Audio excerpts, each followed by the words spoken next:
Kohli goes down the ground, Kohli goes out of the ground. Harsha Bhogle का ये वाक्य पूरे इंडिया में 2022 से अब तक ट्रेंडिंग में चलता है। इंडियन क्रिकेट टीम को प्रेशर में से निकालना हो तो अब इंडियन क्रिकेट फैंस कोहली को याद करते हैं, और करे भी क्यों ना। इंडिया को हर बार विराट कोहली प्रेशर सिचुएशन से निकाल ही देते हैं, पर इस बार मुकाबला खूब बड़ा था। यह है आईसीसी T20 वर्ल्ड कप का मैच नंबर 16। आईसीसी के हर बार मानो चाल ही होती है कि इंडिया और पाकिस्तान दोनों बेहतर स्टार राइवल्स को एक ही ग्रुप में रखना, ताकि टूर्नामेंट में कुछ रोमांच दिखे, और हुआ भी कुछ ऐसा ही। हाल ही में एशिया कप में पाकिस्तान एक और इंडिया एक मैच आमने सामने जीतकर ऑस्ट्रेलिया के मेलबर्न स्टेडियम में भिड़ने वाली थी। इस मैच में इंडिया ने टॉस जीतकर बॉलिंग ली, क्योंकि पिच कंडीशन पूरे बॉलर के फेवर में थे। मेलबर्न के इस ऐतिहासिक ग्राउंड में पूरे 90,000 दर्शक साथ आए थे। ग्राउंड में फर्स्ट इनिंग से ही इंडिया का शोर था, क्योंकि हाल ही में पाकिस्तान ने इंडिया को 5 विकेट से एशिया कप में हराया था, और इस हार से एशिया कप से इंडिया बाहर हुई थी। तो बदला लेने के पास यही इंडिया के पास सही मौका था। बॉलिंग लेने के बाद दूसरी ओवर में अर्शदीप ने बाबर को गोल्डन डक पर आउट किया।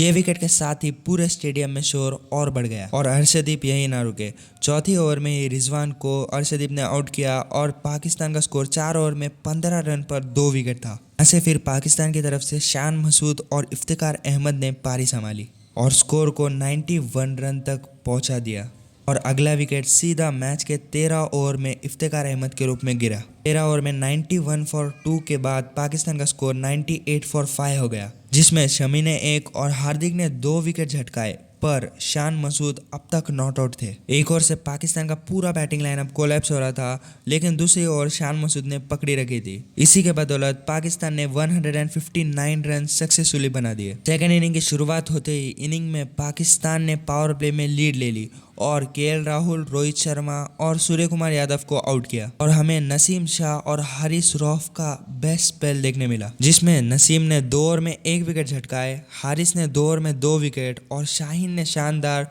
2 ओवर का स्पेल डाला। पावर प्ले में इंडिया का स्कोर 31 फॉर 3 था। पावर प्ले के तुरंत बाद अक्षर पटेल पहले ही बॉल पर रन आउट हो गए। अब इंडिया का स्कोर 31 फॉर 4 था, और फिर क्रीज पर विराट और हार्दिक दोनों ने दोनों एंड से पार्टनरशिप बनाई। पहले 10 ओवर में सिर्फ 45 फॉर 5 इंडिया को अब 10 ओवर में 115 रन लग रहे थे। विराट और हार्दिक ने 6 से 11 ओवर तक सिर्फ 7 के रन रेट से बैटिंग की। नवाज और शादाब का स्पेल चल रहा था, और एज यूजुअल पेसर को लास्ट के 6 ओवर में पाकिस्तान यूज करने वाला था। इनिंग का 12th ओवर मैच का टर्निंग पॉइंट साबित हुआ, क्योंकि इसी ओवर में नवाज को कोहली और हार्दिक ने 20 रन मारे, और कैप्टन बाबर अब सोच में पड़ गए थे कि शादाब से ओवर कर रहा है, जिन्होंने 3 ओवर में सिर्फ 14 रन दिए, या फिर विकेट लेने में शाहीन को बुलाए। तो फिर बाबर आजम ने एग्रेसिव होने का निर्णय लिया, लेकिन ये निर्णय मैच में इंडिया को आगे बढ़ा बैठा। शाहीन ने वो ओवर में तो 9 ही रन दिए थे, लेकिन अब शादाब और नवाज के लास्ट के 7 ओवर में एक ओवर बचा था, और इंडिया को लास्ट 7 ओवर में 76 रन लग रहे थे। शादाब ने फिर अगले अपने लास्ट ओवर में 7 रन दिए, और फिर बाबर आजम ने पेसर को बुलाया। फिर नसीम ने 10, हारिस ने 6 और नसीम ने 6 रन दिए, और फिर अब इंडिया को 18 बॉल में 48 रन चाहिए थे। अब नसीम और शादाब का स्पेल खत्म हो गया था। अब सिर्फ शाहीन, हारिस और नवाज का एक ओवर बाकी था।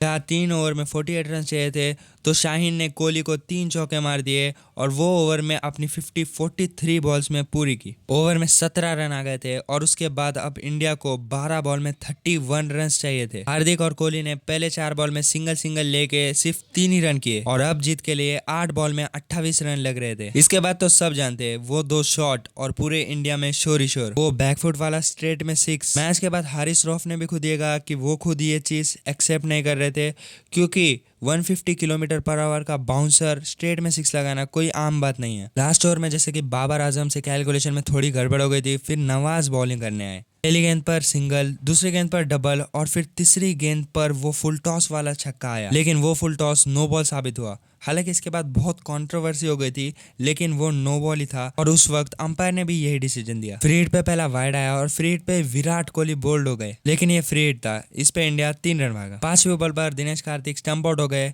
और फिर लास्ट एक बॉल में 2 रन चाहिए थे। उस वक्त विराट कोहली ने रविचंद्रन अश्विन को कहा कि ऑफ में बॉल को ढकल कर सिंगल ले ले, पर बॉल नवाज ने अश्विन के पैर पर डाली, और वो वाइड साबित हुई। अगर बॉल गलती से भी अश्विन के पैर को कट लग जाती तो इंडिया वो मैच हार जाती, और अश्विन इसके बाद तुरंत रिटायरमेंट अनाउंस करने वाले थे, जैसे कि उन्होंने एक इंटरव्यू में कहा। और वो वाइड के चलते अब इंडिया को एक बॉल में 1 रन चाहिए था और वो बॉल अश्विन ने तुरंत ऑफ में चिप किया और फाइनली इंडिया ये मैच 4 विकेट से जीत गई। अगर वो इंसिडेंट्स नहीं होता तो विराट कोहली के 82 रन्स शायद आज सब भूल जाते, पर अफसोस ऐसा कुछ हो नहीं पाया। लेकिन इसमें नवाज की भी कुछ गलती नहीं है। अगर स्पिनर की और बाबर आजम पहले ही कराते तो ऐसा कुछ होता ही नहीं। पर आज जब फैंस ये मैच को याद करते तो विराट कोहली का चेहरा सबसे पहले सामने आता और ये मैच इंडिया पाकिस्तान की राइवलरी में सबसे आगे लिखा जाएगा, क्योंकि ये one of the best match साबित हुआ। तो आज के वीडियो में बस इतना ही। अगर ये वीडियो आपको पसंद आया तो हमारे चैनल को आप सब्सक्राइब कर देना। तो मैं मिलूंगा आपको किसी और इंटरेस्टिंग रिकॉर्ड को फाइंड कर। तब तक के लिए गुड बाय।